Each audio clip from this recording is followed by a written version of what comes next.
కుప్నూరు గ్రామంలో 30 ఇండ్లు వస్తాయని చెప్పేసి అధికారులు చెప్పిండ్రు. ఫస్ట్ సర్వే చేసిండ్రు, అది చేసిండ్రు.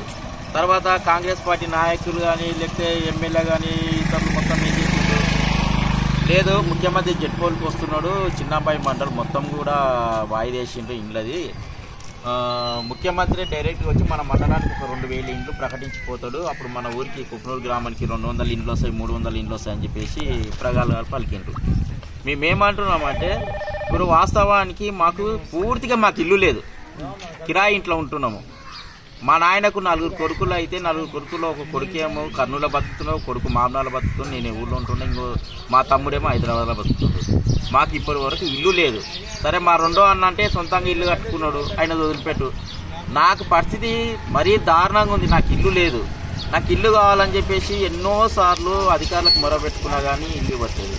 ఈ తమ్ముడు ఉన్నాడు, ఈ తమ్ముడు నడి బజార్లో అందరు ఊరు మొత్తం చూసుకుంటూ పోతే అందరికీ తెలుసు గుడిసేసుకొని బతుకుతున్నాడు. ఎన్నో సంవత్సరాల నుంచి గుడిసే ఉంది, కళ్ళతో అందరం చూస్తున్నాము.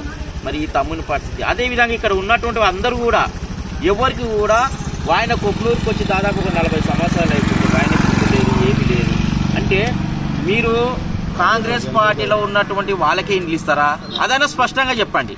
మేము అడగం, ఇంకా మా కాంగ్రెస్ పార్టీ వాళ్ళకే మేము ఇండ్లు ఇస్తాము, మీరు అడగొద్దు బాయ్ అని చెప్పండి, మేము అట్లే ఊరుకుంటాం. కానీ ప్రభుత్వం కాంగ్రెస్ పార్టీ నాయకుల కొరకు ఉందా, కాంగ్రెస్ పార్టీ కార్యకర్తలకే ప్రభుత్వం ఉందా? మేము కూడా ప్రతి వస్తువు మీద ట్యాక్స్ కడుతున్నాము, మా డబ్బులు కూడా రాష్ట్ర ప్రభుత్వం నడవడానికి మా డబ్బులు కూడా మేము చెల్లిస్తున్నాము. అంటే మేమేం చెప్తున్నామంటే నిజమైనటువంటి లబ్ధిదారులు ఏదైతే ఇప్పుడు ఆగమేఘాల మీద 30 ఇండ్లు లేకపోతే 35 ఇండ్లు ఇస్తుండ్రో అది కూడా లిస్ట్ బయట పెడతలేరు.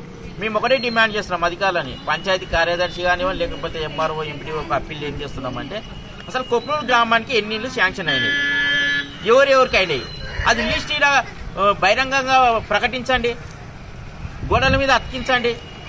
అసలు నిజమైన లబ్ధిదారులు ఎవరైనా పబ్లిక్ చూస్తారు కదా, నిజంగా వీళ్ళు అర్హులేనా అర్హులు కాదా అనేటువంటిది పబ్లిక్ ప్లేస్లలో ఒక నోటీస్ బోర్డు లాగా నువ్వు అతికిస్తే లిస్టుని అందరు కూడా చూస్తారు, చూసి నిజంగా ఈయన అర్హుదా కాదా, అర్హత ఉందా లేదా అనేటువంటిది అందరు ప్రజలు కూడా చూస్తారని చెప్పి మేము డిమాండ్ చేస్తున్నాం. దొంగచాటున వచ్చి ఫోటోలు దిగిపోతున్నారు. అసలు ఎందుకు ఇంత ప్రజాపాలన అంటారు, ప్రజల కోసం ఉంది అంటారు, మేము గొప్పలు మేము చేసినాము మేము చేస్తున్నాం అని గొప్పలు చెప్పుకుంటున్నారు. ఇదేనా మీ గొప్పలు? ఈ కుప్నూరు గ్రామంలో నిజమైనటువంటి లబ్ధిదారులు ఎవరైతే ఉన్నారో వారిని గుర్తించి వారికి ఇండ్లు ఇవ్వాలని చెప్పి మేము తక్షణం డిమాండ్ చేస్తున్నాం.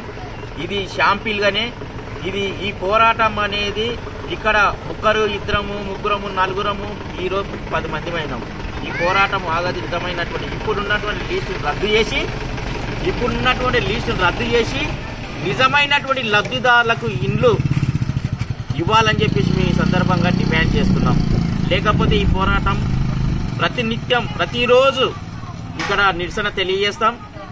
అందరు ప్రజలను కూడా ఎవరెవరైతే ఇండ్లు రాలేదో వాళ్ళందరినీ కూడా సమీకరిస్తాం, వాళ్ళని కూడా ఈ ఉద్యమంలో భాగస్వామ్యం చేస్తామని చెప్పి ఈ సందర్భంగా తెలియజేస్తున్నాం.